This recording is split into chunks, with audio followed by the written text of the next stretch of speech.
Now, when we read this verse, we know what's happening here, right? Worship is happening. This is the subject of verse 3. Now, when we talk about worship, worship is our response to who God is and to all that God does. When we talk about worship, it's our expression of love and adoration to God. It's just this pouring out of all that's within us to God. Because we've been impacted by Him. We've been impacted by His work in our life. And this is the natural response of people who has a real encounter with Jesus. And that's exactly what we see happening here in verse 3 of John chapter 12. And so this evening, what I'd like us to do is, I'd like us to first see 5 observations from what's happening here in verse 3. And then I want to come back and draw out 9 applications that we can take to heart. And as we walk out that door to go out into that world, to live out life for Jesus out there, that we've got some practical things that we could live out because of our love for the Lord and because we want to worship Jesus. So here are some 5 observations I want you to see from this story in verse 3. First, I want you to see the person who is worshiping. The person who's worshiping is this woman called Mary. Now, you guys know that in the New Testament, the Gospels refer to more than just one Mary, right? There was Mary, the mother of Jesus. There was Mary Magdalene. Now, the Gospel writers, being specific to avoid confusion, they identify this Mary here in John chapter 12 as Mary of Bethany, the sister of Martha and Lazarus. But here's the one thing I want you to get about this Mary. Every time we see this Mary of Bethany in the Gospels, we always find her at the feet of Jesus. Every single time that this Mary is referred to, she is at the feet of Jesus. For example, she was there during a friendly visit of Jesus to Bethany. In Luke chapter 10, verse 39, remember the story when Jesus came to visit Mary, Martha, and we read that Martha was in the kitchen and she was preparing the meal. And it says that Martha had a sister called Mary who also sat at Jesus' feet and heard His word. So on that day that Jesus came to visit this family, Martha was in the kitchen, but Mary was at the feet of Jesus. But that's not the only time that we see him or see her at the feet of Jesus. Not only when times were good, but also when times were difficult and painful. Remember when Mary and Martha's brother Lazarus had died? And as Jesus was coming to Bethany, before he even entered the town of Bethany, we read in John chapter 11, verse 32, that when Mary came where Jesus was, she heard that Jesus was coming, so Mary runs to where Jesus is, and we read, and she saw him, and she fell down, or she collapsed, where? At his feet. Saying to him, Lord, if you had been here, my brother would not have died. So when Jesus came to visit the family, when times were good, Mary was there at the feet of Jesus. When times were difficult and painful, Mary fell at the feet of Jesus. And now here again in John chapter 12, we see Mary at the feet of Jesus during a dinner that was prepared in honor for Jesus. And what I want us to see here is that Mary expresses the heart of worship. Her life is associated to worshiping Jesus. Think about this. Whenever this Mary is referenced in the Bible, her identity is connected to worshiping Jesus. This was her reputation. In fact, in John chapter 11, the chapter before John 12, before Mary does what she does in John 12, in John chapter 11, John introduces Mary this way. In John 11, verses 1 and 2, now a certain man was sick, Lazarus of Bethany, the town of Mary and her sister Martha. Listen, it was that Mary who anointed the Lord with fragrant oil and wiped his feet with her hair, whose brother Lazarus was sick. John tells us that about Mary before he tells us about her doing it. Why did John do that? Because that's how the early church recognized this Mary from the other Marys. That was her reputation. If you were living in the times of the early church and you were talking about Mary of Bethany, and you said, hey, the other week I was hanging out with Mary and her family, and someone would say, Mary, which Mary? Mary Magdalene? Mary the mother of Jesus? Which Mary? Oh, no. The Mary that's at the feet of Jesus. The Mary that anointed the feet of Jesus. That's how they identified her. That was her forever reputation. She was labeled as a worshiper of Jesus. Wow. What a great reputation for you and me to have. When they talk about you, hey, the other day I was hanging out with John. Which John? John, the worshiper of Jesus. I was hanging out with Mary or with Susan or with Billy or Jim. Well, which one? The worshipers of Jesus. That is the person that we're introduced to here in John chapter 12. Mary, the worshiper of Jesus. But number two, I want you to see the way she worships. We read that Mary took a pound of very costly oil of spikenard, anointed the feet of Jesus, and wiped his feet with her hair. So Mary takes a stuff called spikenard. Now, spikenard was a fragrant oil. It was perfume.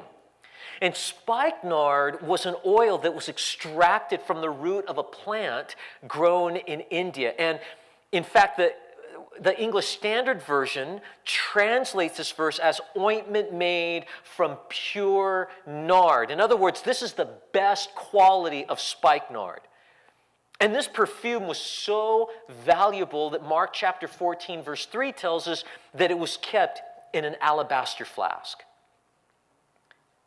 We learn from this story that this perfume, it was very costly. And I'll tell you, this was an understatement. We learn from John chapter 12, verse 5, that this oil could have been sold for 300 denarii. Listen, that is the sum. That is the total of 1 year's wage. Think about that. Think about on January, the first month, you get your paycheck, and every month you take your paycheck and you save it month after month after month so that at the end of the year, you can cash in all those checks just to buy one bottle of perfume. That is the value of this spikenard. Now, because of this, we understand that this oil was most likely her dowry. In other words, this was Mary's special gift that she was holding on to and keeping safe only to be given one day to her future husband. But on this day, she takes the most precious thing that she has and she spends it on Jesus. The third observation, I want you to see the object of her worship. Mary anointed the feet of who? Jesus. And wiped his feet. Now, Matthew and Mark, they tell us the same story, but in their Gospels, they tell us that Mary anointed the head of Jesus. Now, here in John 12, we see that she anoints the feet of Jesus. The message is simple. It's from head to toes, the full object, the complete object of Mary's worship was Jesus. Number 4, I want you to see the result of her worship. The result of her worship. It says, and the house was filled with the fragrance of the oil.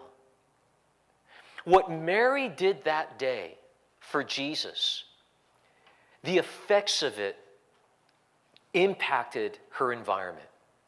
The presence of Jesus was filled with a pleasant fragrance. Listen, we know that a little perfume goes a long way, right? I wish that guys would understand that. We have this thing, man, women get this, but guys, it's like we spray ourselves with cologne and we're thinking, it's not enough. And so we empty out half of the bottle and we still think it's not enough. But a little perfume goes a long way. But check out Mary. She dumps out a pound of this stuff. 12 ounces of perfume. Now you can be sure that this much perfume fills up a whole house with the scent, and it's going to be around for a long time. She literally changed her environment by worshiping Jesus. By that moment spent at the feet of Jesus, and by this simple act of love and adoration, she literally changed her environment. But not only that, spending time in worship, dumping out this perfume on Jesus and wiping his feet with her hair, guys, she took on the same fragrance of Jesus, right? This was sacred transfer. Mary walked away smelling just like Jesus. I can imagine after this moment, Mary goes into the kitchen and asks Martha, hey, is there anything I can do to help? And Martha does, Mary, what's that smell? You smell like Jesus. What have you been doing? Oh, I've just been spending some time worshiping him at his feet.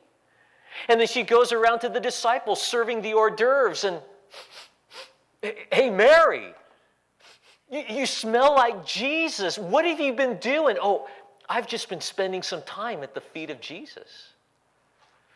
By that moment that she spent with Jesus, pouring out her love and adoration for him, she walked away changed. She walked away with the aroma, the fragrance of Jesus. And the fifth observation, number 5, I want you to check out the legacy of her worship. And to me, this is so mind-blowing. In Mark chapter 14, verse 9, as Mark tells us about the same story, here's what Jesus said about what Mary did for him. In Mark 14:9, Jesus said, assuredly I say to you, wherever this gospel is preached in the whole world, what this woman has done will also be told as a memorial to her. Have you ever thought about what Jesus is saying? Wherever the gospel is preached, the gospel, God became a man. And God became a man and he lived among us and he lived a sinless life. And then God, who became a man who lived a sinless life, he died in our place on the cross. He paid the ransom for our redemption. He completed the work for our salvation. He satisfied the wrath of God by his own sacrificial death on the cross in our place. And he died, he was buried, and 3 days later he rose again from the dead, that whoever believes in him will not perish but have everlasting life. And attached to all that is this story. Wow. Wherever that message is going to be proclaimed, they're also going to be talking about how Mary worshiped Jesus. So however you think about what's happening here, it's a big deal. That Jesus is saying, what she did for me was so right, it was so good, that wherever that everlasting gospel is going to be proclaimed, they're also going to be talking about how Mary just loved on me. So here are the applications. Here are the things that are the takeaways for us on a practical level. What do we learn about worship from Mary's act? Number 1, worship involves brokenness. Worship involves brokenness. In Mark 14, verse 3, it tells us that Mary broke the flask.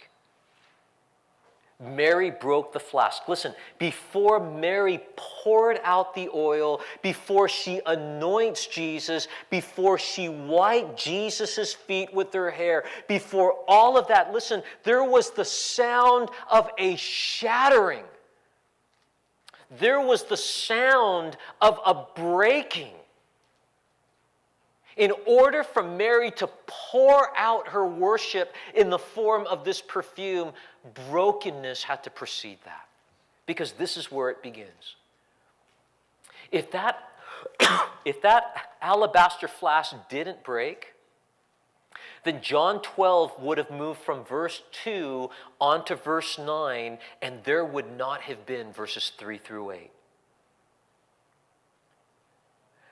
Brokenness is an essential ingredient for pure worship.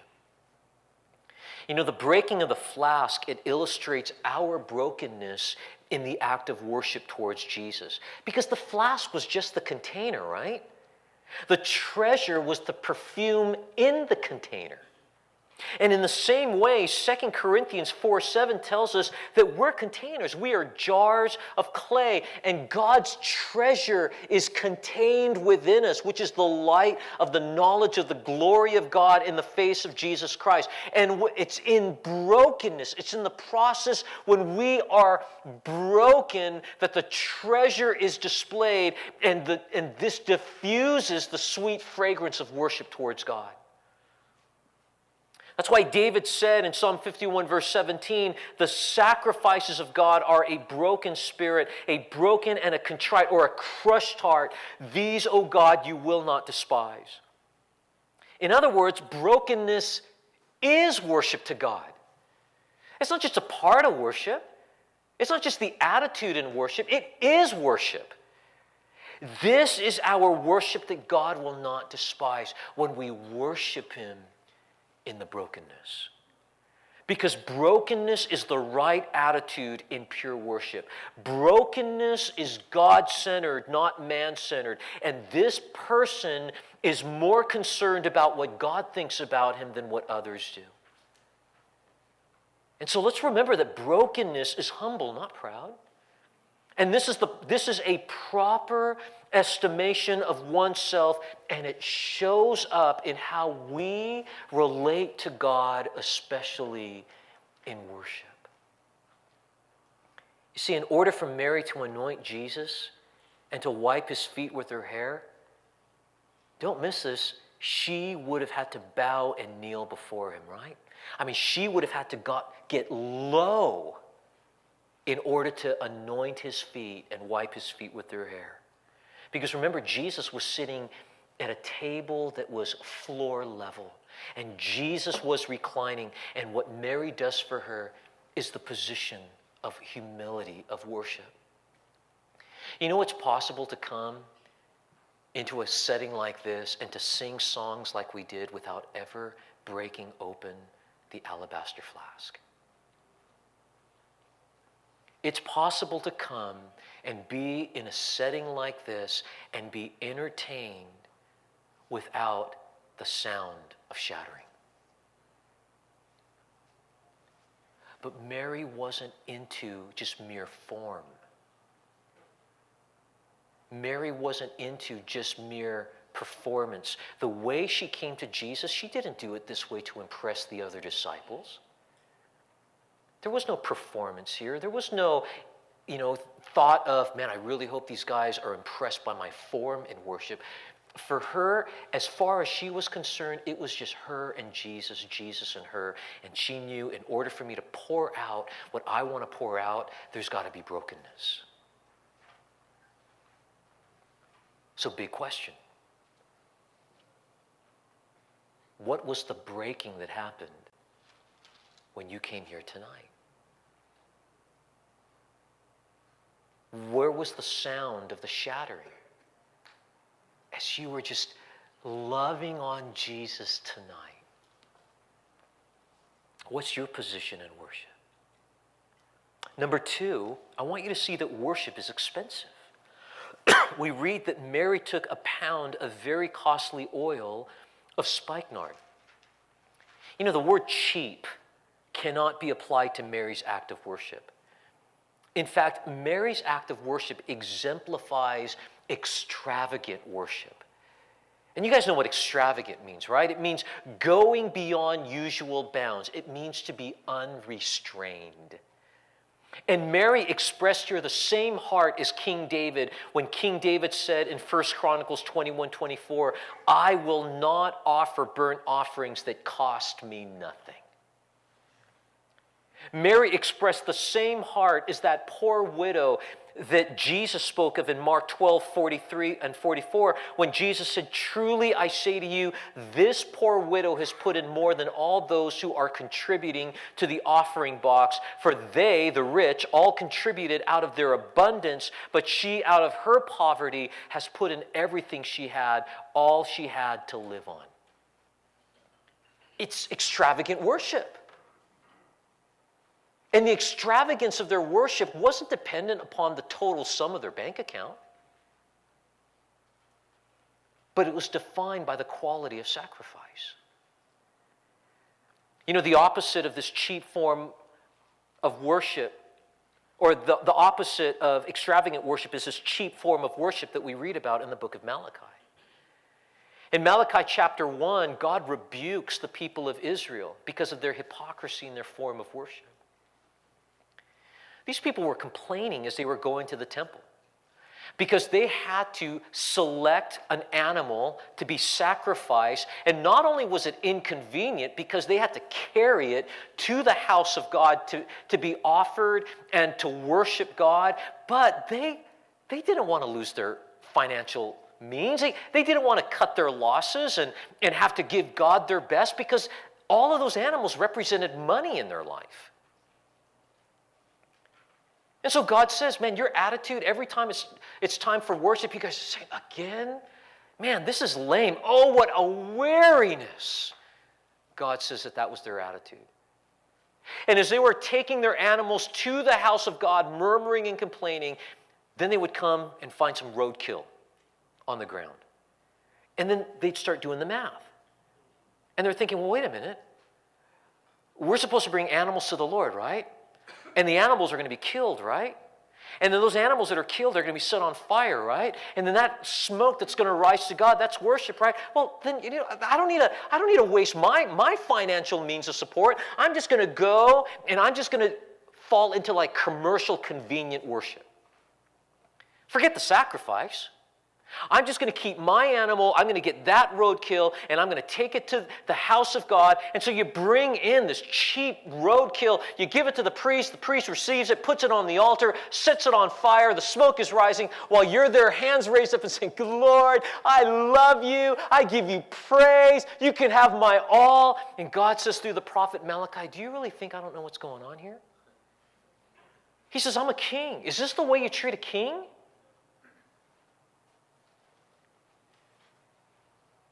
And yet, how often when we come to the house of God, instead of coming to the Lord with our best, we want to come and just give God all of our leftovers. When it's convenient, then I'll go to church and worship God.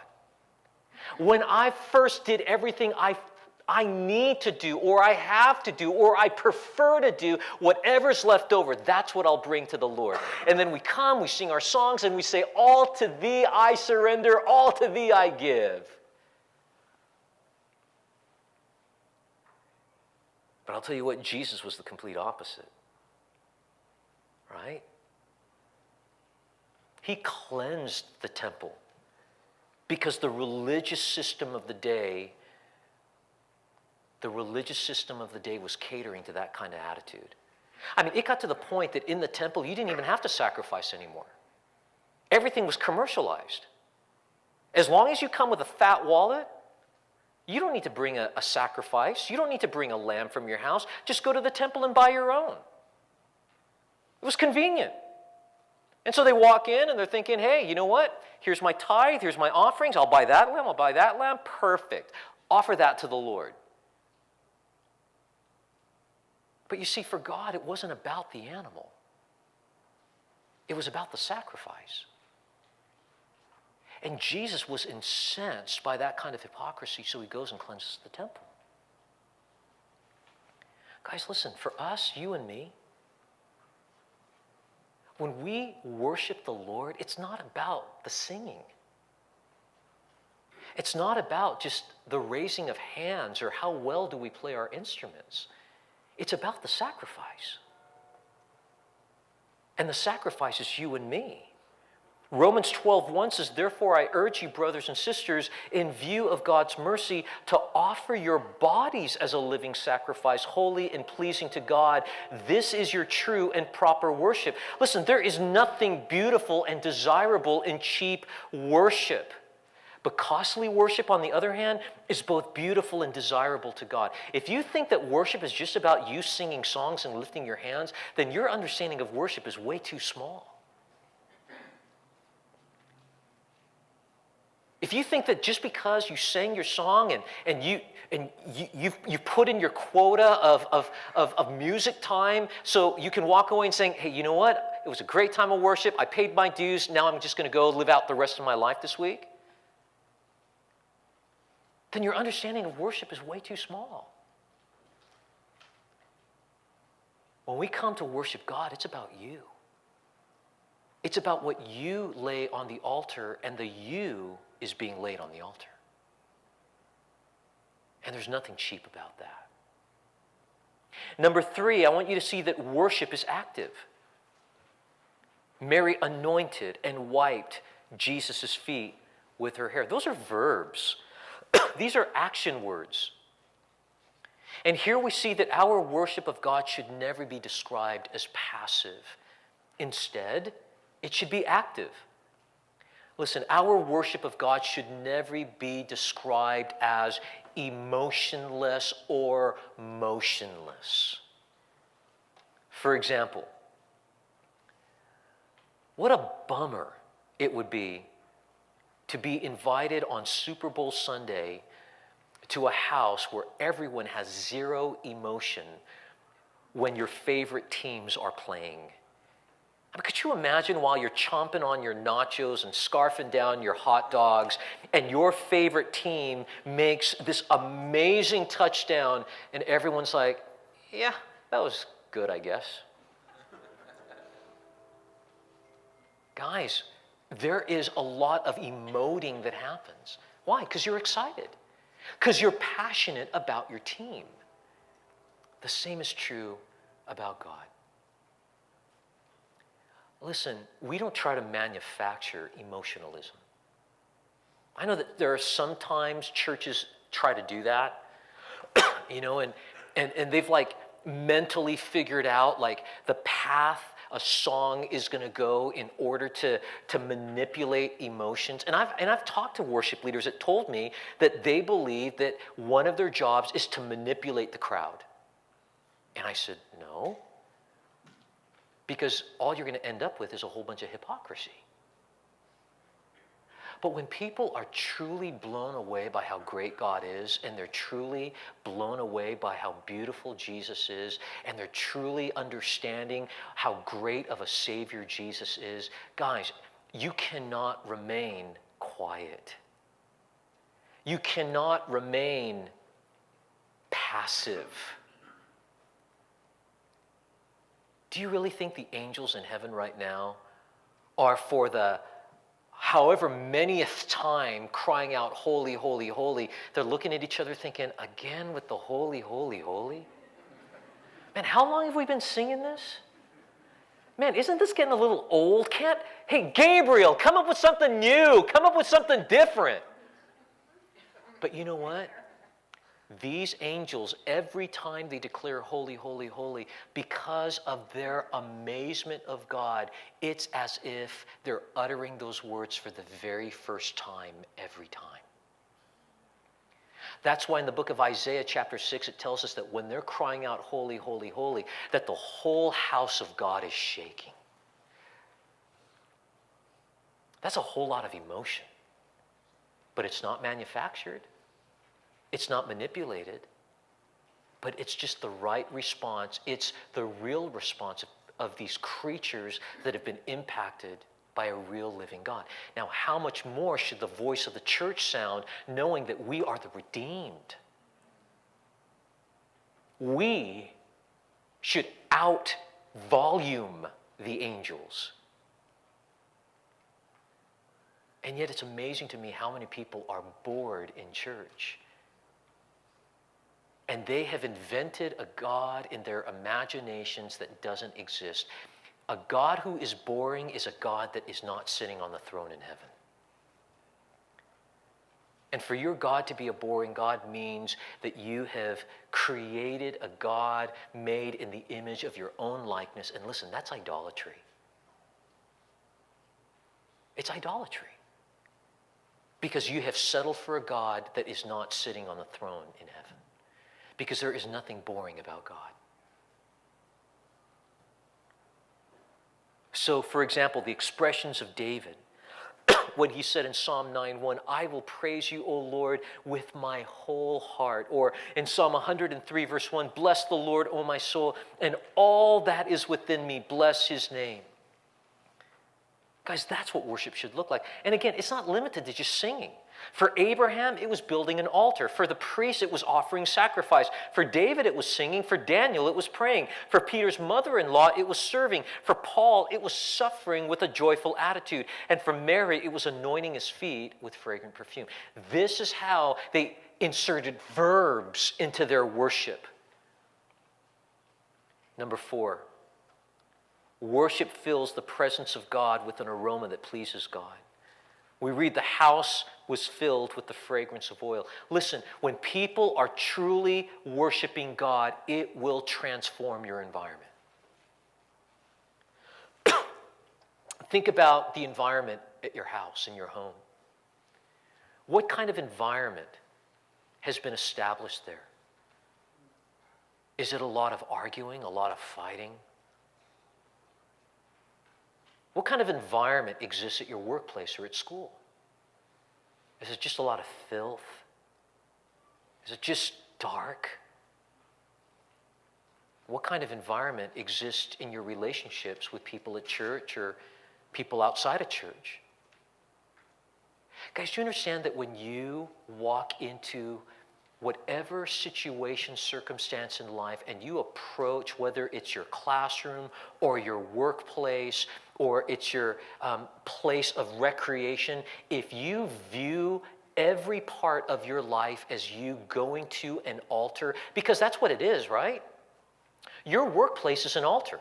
People that don't know Jesus, they're going to worship their pagan deities at that altar. And you that know Jesus, you're going to bring Jesus to that altar. And all of a sudden, you're able to bring the sacred into the secular. And it changes the environment. And your non-Christian associates, they're going to understand, man, you're bringing something different into this place. They may love you for it, they may hate you for it, but they'll know something has been brought in that's different. Why? It's not because you're trying to manipulate the environment. No, it's just because you are a worshiper of Jesus. And you bring that fragrance of worship into that place that is your place in this world, and whole locations can be transformed.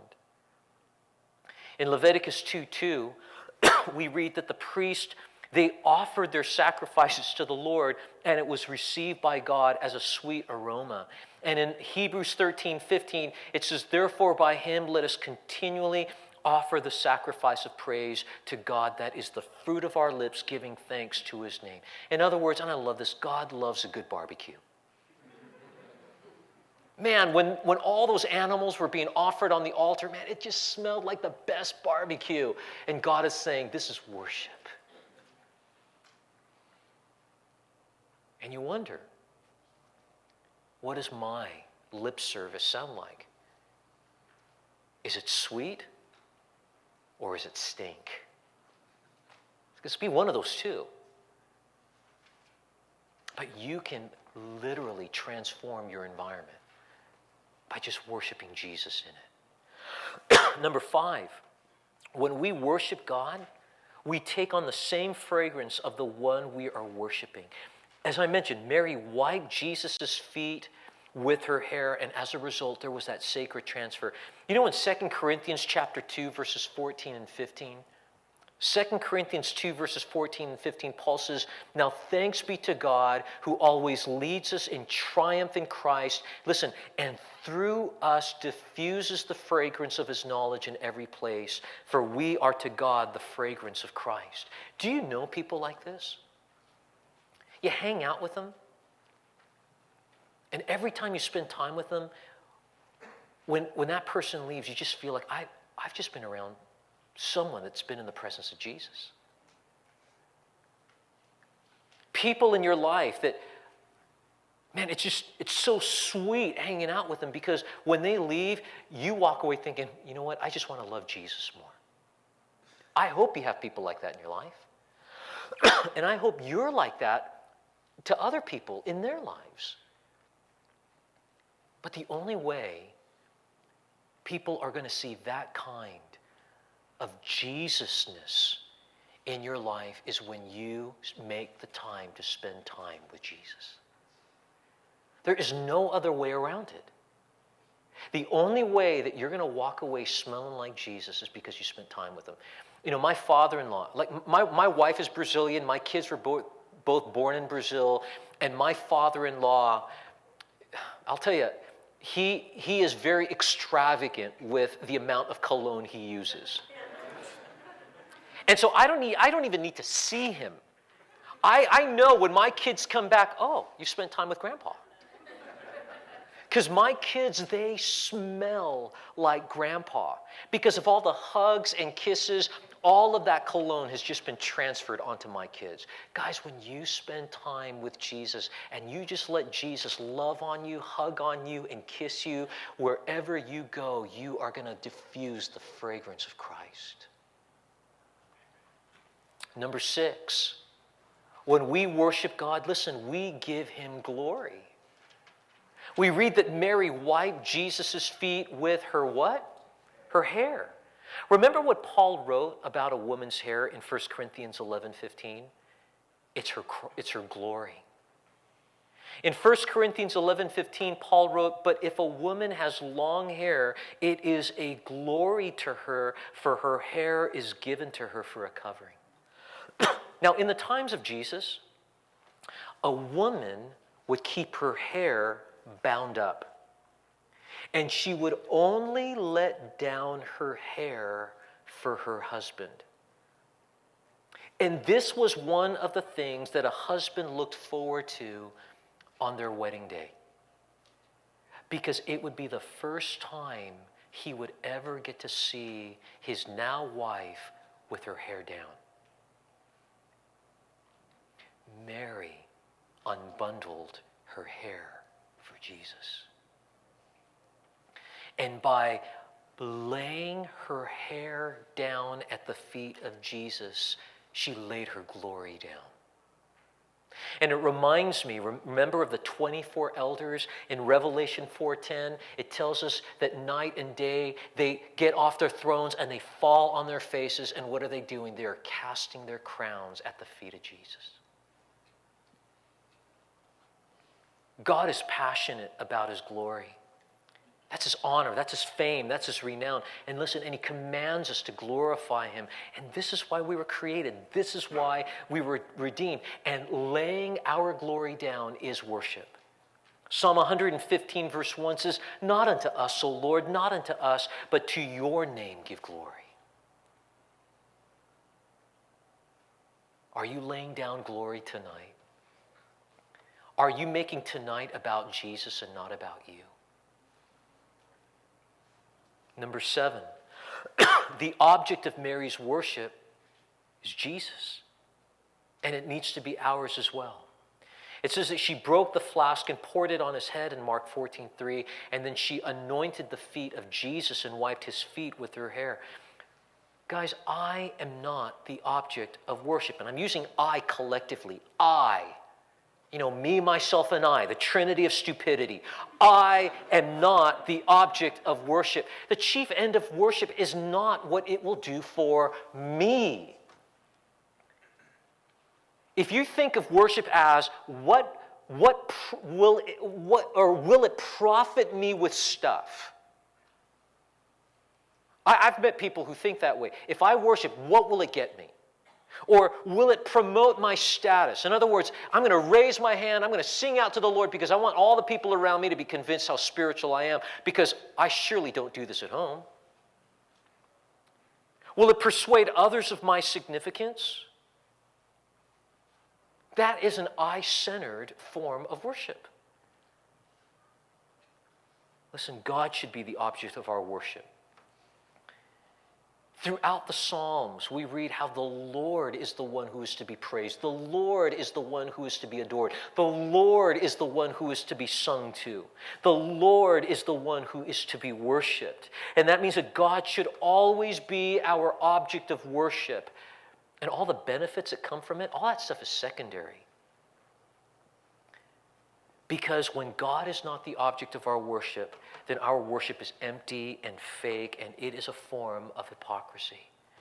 Because this kind of worship is self-pleasing rather than God-pleasing. It's God-less rather than God-filled, right?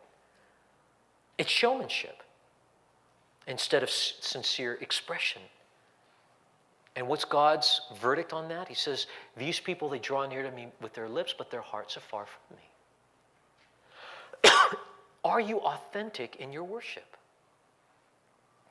It was A.W. Tozer who said that Christians don't tell lies, they just sing them in church.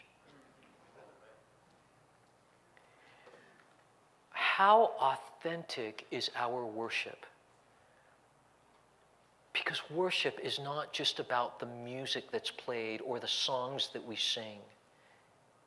It's about the condition and the attitude of the heart. That's why Jesus said in John 4:24 that God is seeking people who will worship him in spirit and in truth. So God must be the object of our worship. Is he the object of your worship tonight? If he's not, I hope if you're a Christian that you'll go to the Lord and say, Lord, will you forgive me for not making worship about you? And will you just realign my heart so it'll be all about you? Or maybe you're here tonight and you can't even relate to what I'm talking about because you've never given your heart to Jesus. I totally get that you cannot relate to what I'm saying if you have not first given your heart to Jesus. You'll never understand what I'm talking about until you first give your heart to Jesus. That's why you need to give your heart to Jesus tonight. So that you can function in a way that you were created to function. We were not created to live selfish lives. We were created to live God-glorifying lives. That's why we all feel the most complete when we worship God in spirit and in truth, right? Isn't that the reason why we love to worship the Lord? Because we know this is the right thing to do. We are doing what we were created to do. Number 8. In worship, we serve God. In John 12:7, we read that Jesus said, let her alone. She has kept this for the day of my burial. Now, some of the disciples, namely Judas Iscariot and others, they objected to what Mary had done. They were upset that she spent the most valuable thing that was in the house on Jesus. And Judas said, we should have sold this for money. What a waste. But John tells us, but Judas was really the thief. And whatever money went into the team money box, Judas would steal from it. So on the outside, he sounded super spiritual, but on the inside, he was a thief. But Jesus comes to the defense of Mary and says, no. You see, you think it was a waste of money. But I'm telling you, what she did was something more than just pouring out oil. She was doing service for me.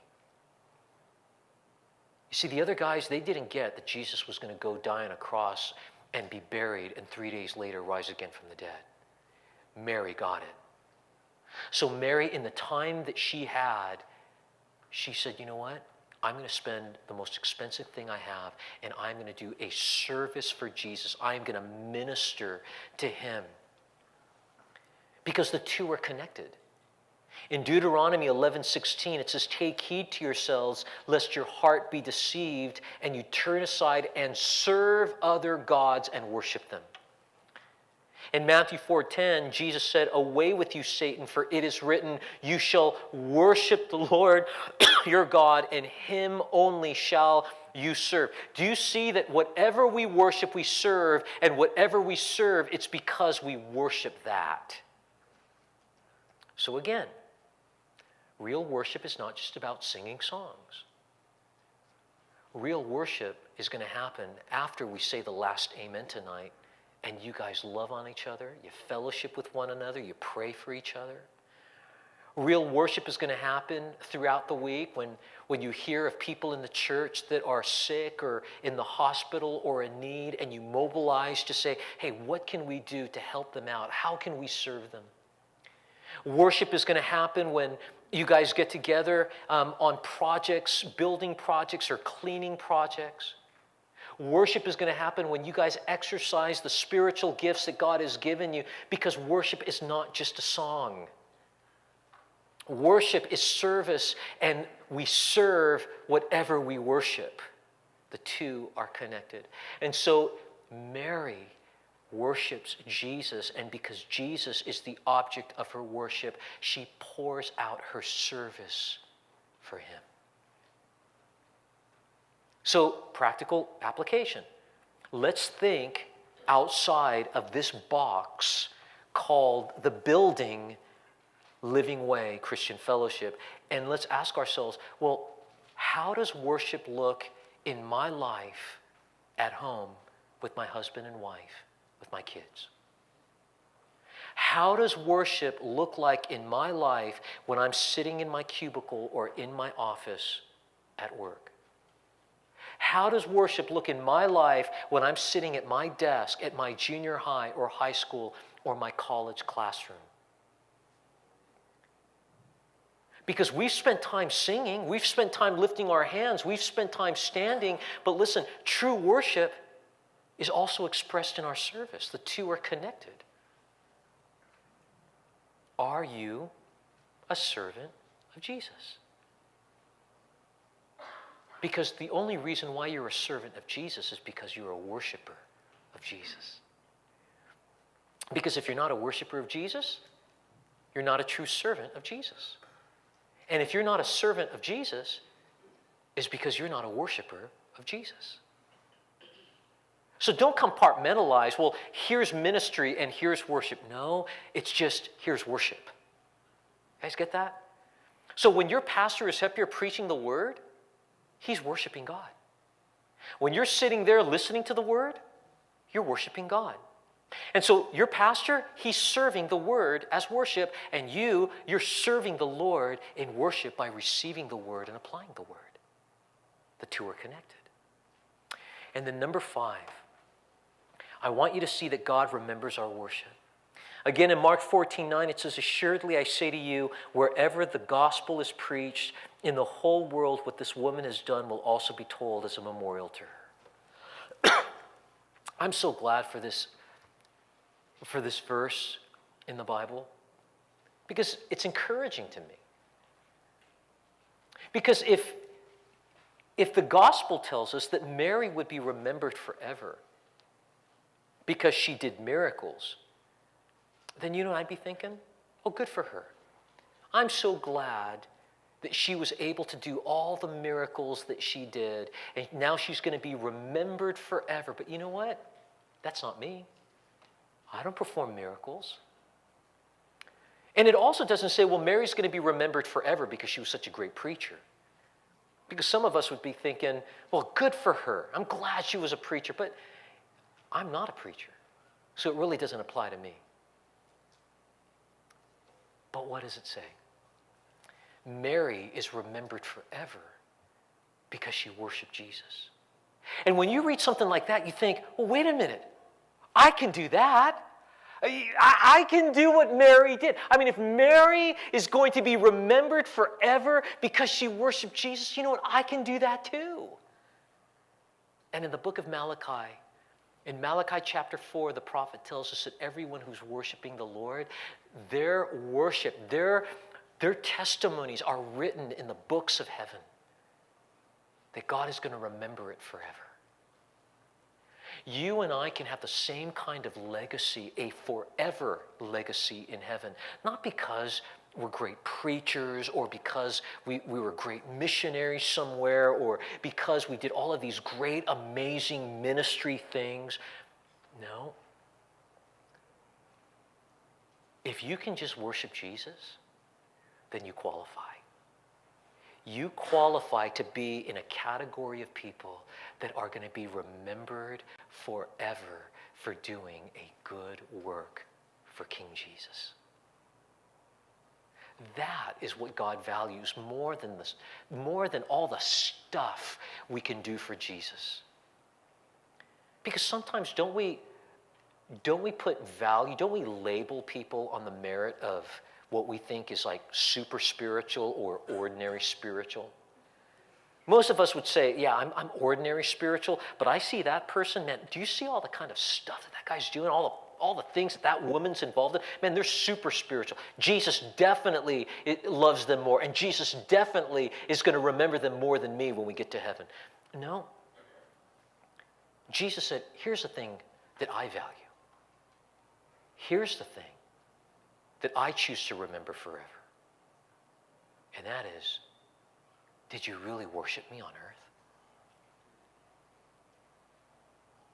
So how precious and how big is the subject of worship when you think of worship on that level? Guys, think about this. You can have a forever legacy in heaven by simply loving on Jesus every day. Mary didn't do anything that none of us are able to do. In fact, what she did is provide an example for us to see how a very ordinary person did something very extraordinary in the kingdom of God by just pouring out what she had that was the most valuable thing in her life. And she said, Jesus, I'm giving it all to you. Your life is the most valuable thing that is at hand. And when you say, Jesus, I'm pouring out my life all to you, then the presence of God and your environment is filled with the sweet fragrance of worship. And God says, I am going to remember that forever.